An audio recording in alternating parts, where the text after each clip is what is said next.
Posez vos priorités noir sur blanc. Bonjour les amis et bienvenue sur les secrets de Chronos. Aujourd'hui, on va se demander comment poser ses priorités noir sur blanc.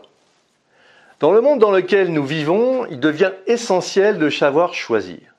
Choisir sa vie professionnelle, choisir ses amis, ses relations, son lieu de vie, choisir ses passions, ses hobbies, ses activités.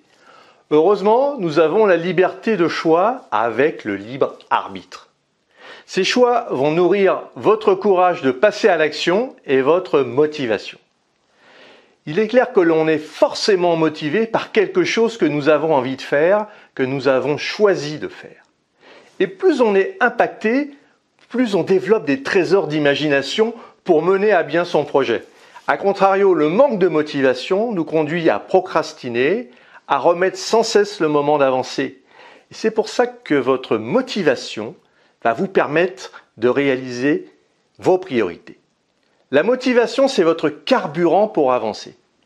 Cela nous mène à définir ce qu'est une priorité. Alors une priorité prime sur les autres tâches moins importantes. Selon la définition du Larousse, c'est le fait pour quelque chose d'être considéré comme plus important que quelque chose d'autre, de passer avant toute chose.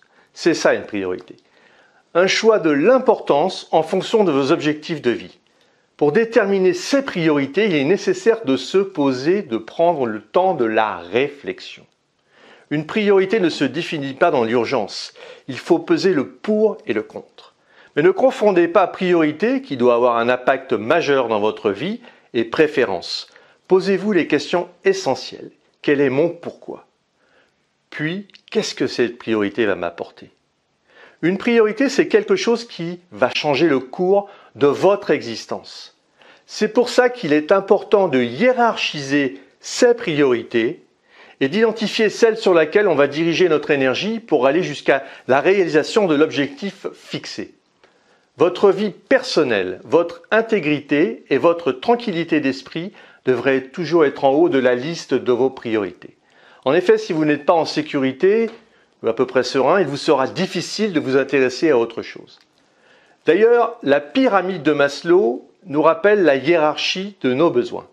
Premier besoin, primaire. Dormir, manger, boire, respirer, se chauffer, se vêtir. Deuxième besoin, c'est un besoin de sécurité, c'est-à-dire avoir un toit sur la tête, être en bonne santé et ne pas prendre trop de risques. Le troisième étage de la pyramide, c'est l'appartenance. La liberté d'expression, le statut social et partager de l'information. Le quatrième étage, c'est un principe d'estime de soi, développer son autonomie et être reconnu. Et le cinquième étage, c'est la réalisation de soi, c'est le développement personnel, c'est se former et c'est décider ensemble. Servez-vous de cette pyramide pour recenser vos besoins et choisissez vos priorités. Mais faites passer votre sécurité et celle des autres avant toutes les tâches. En pratiquant de cette façon, vous dormirez sur vos deux oreilles du sommeil du juste. Si vous avez déjà ressenti un malaise dans certains aspects de votre vie, ou que vous avez dû faire un choix qui était difficile, vous avez peut-être ressenti comme un conflit à l'intérieur.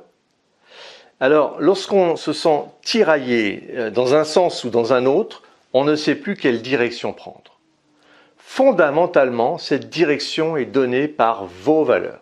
Alors, vos valeurs, c'est ce qui est important pour vous, ce qui va régir vos actions et vos réactions.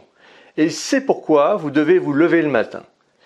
Et c'est ce que vous défendez. Pour vérifier que vous allez dans la bonne direction, posez-vous cette question. Est-ce que les actions que j'entreprends nourrissent mes priorités de vie? Listez vos actions quotidiennes et regardez si elles sont en rapport avec vos priorités de vie.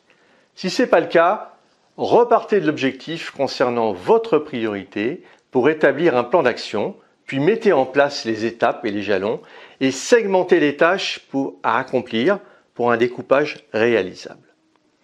Pour garantir la faisabilité, prenez soin de déterminer des petites actions concrètes qui respectent le protocole SMART, c'est-à-dire des actions à la fois spécifiques, mesurables, acceptables, réalistes et temporellement définies.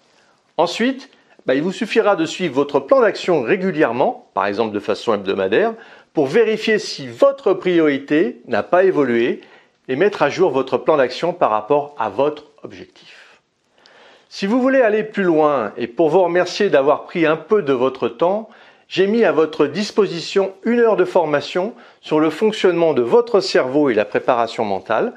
Vous pouvez cliquer sur le lien en dessous de la vidéo. Abonnez-vous à ma chaîne, mettez-moi un pouce bleu et à très vite les amis.